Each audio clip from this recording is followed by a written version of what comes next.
Welcome, everybody. Thank you so much for being here. I know a lot of you traveled quite a ways to celebrate Rylan and Lauren's wedding day. Special thank you to our parents for all their unwavering support in planning the celebration. And it's been a pleasure watching our two families come together so harmoniously, and we are rejoicing in your happiness. Now, this actually feels like the biggest day of my life, too. So I can only imagine what you guys feel like. I've known Rylan my whole life. I'm his younger brother.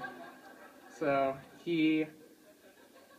younger brothers are the guardians of, I guess, the most incriminating stories about their siblings, I imagine. So I'm not sure how comfortable he felt with me giving this speech, but I figured since my dad was my dad was kind of the alternative, I figured I was a shoo-in, right? Yeah? Okay. Okay, I'm glad not just my mom laughed at that. That was good. When Rylan left for college, I gave him a list of things we used to do together, mostly iterations of lying to our parents about what we were doing. And I was really sad that it felt like the end of an era to me. But I find myself compiling a new list, made all the more special by the inclusion of Lauren. I guess this list began when I even found out he had a girlfriend. When Ryland, a man of oh so many words, always one for divulging those juicy details about his private life, he made me play 20 questions to guess her name. Now, I can't underscore how big a deal this was to me. I'd never heard Ryland so much as utter a girl's name, or a guy's name for that matter, which led me to the only conclusion I could make, which was that he was just an asexual robot with a bowl cut.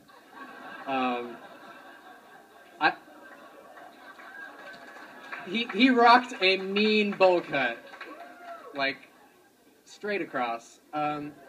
I know it was probably just his way of preserving leverage over me, because everyone teased me for having a different crush every year.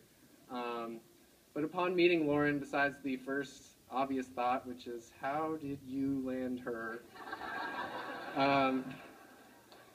I immediately understood that fresh sense of confidence he exuded when he made me play that infuriating game of 20 questions. From there, the list has grown to include Christmas parties. Well, I think they were Christmas parties. You put Christmas lights up all year round, so I don't know what the deal is. Your amazing engagement, which I know you still think our a cappella group was doing you a solid, singing for you, but you kind of still owe us $650, right? We good? We're just glad he didn't have to ask 20 questions to get the answer he wanted. And finally, a recent trip to Hawaii, where we showcasing Ryland's penchant for bourbon, his scorched earth approach to board games, and his God-given gift for the underrated sport of drunk splash ball. All things I didn't know about him until I met you, Lauren. Now, through all these memories, you guys have made me the happiest third wheel in the world.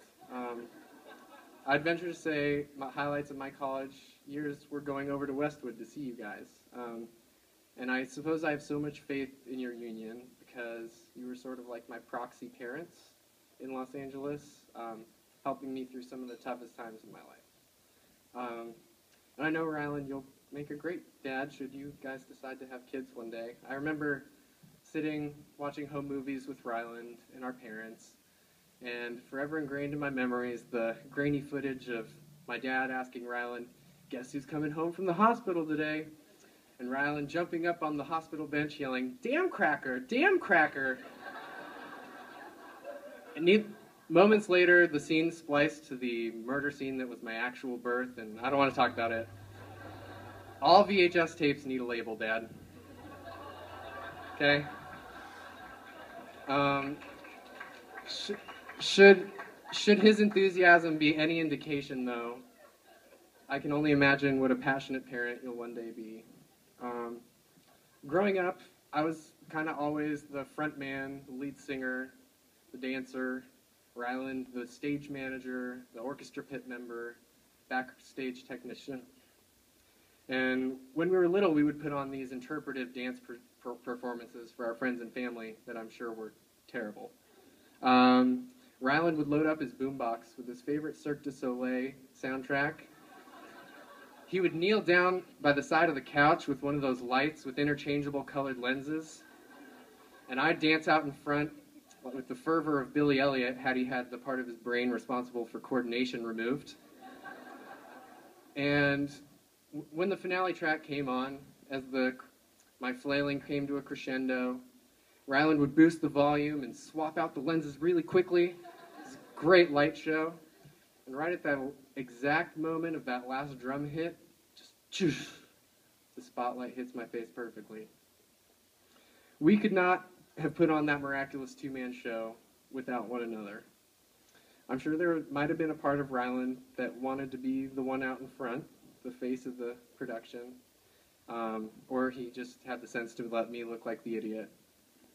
But I don't even think he knows now how much I wanted to be the one backstage, pulling the strings, the brains behind the operation. You guys, I want you to look out at everybody gathered here to celebrate both of you. You guys are the stars. You're the stars not just today, but you're the stars in each other's lives for every day to come. And more importantly, you're the backstage team for one another. Now, though our act has not toured living rooms in years, I suppose today marks the true symbolic retirement from our dynamic duo. But I think your new partnership is so much stronger and so much better looking than our act ever could have been. See, neither one need covet the other's role because you wear the same two hats for each other. You embody the duet that marriage is meant to be. When one sings, the other claps. And I have so much to thank you for. But you gave me this sister, this amazing sister now. Thank you. My romantic musings could not have cast a more perfect match for Ryland, someone with as much compassion, humor, and patience as Lauren. Now, I'm almost done. One way to tell the difference between a Shakespearean comedy and a tragedy is that the comedies tend to end in a wedding. And it's tempting to read into that all the best stuff happens, before marriage. But spending any time with you guys, you know that that's not true. This is not the end. It's not the beginning. It's just an awesome day in the middle for us to celebrate. To celebrate your years to come. Oh. Of eating Lost Arena, tailgating, UCLA, and God help you, watching all of the seasons of West Wing over and over and over again. How do you do it? I'd like to propose a toast to my brother, Ryland, and his amazing bride, Lauren. I love you both. Cheers.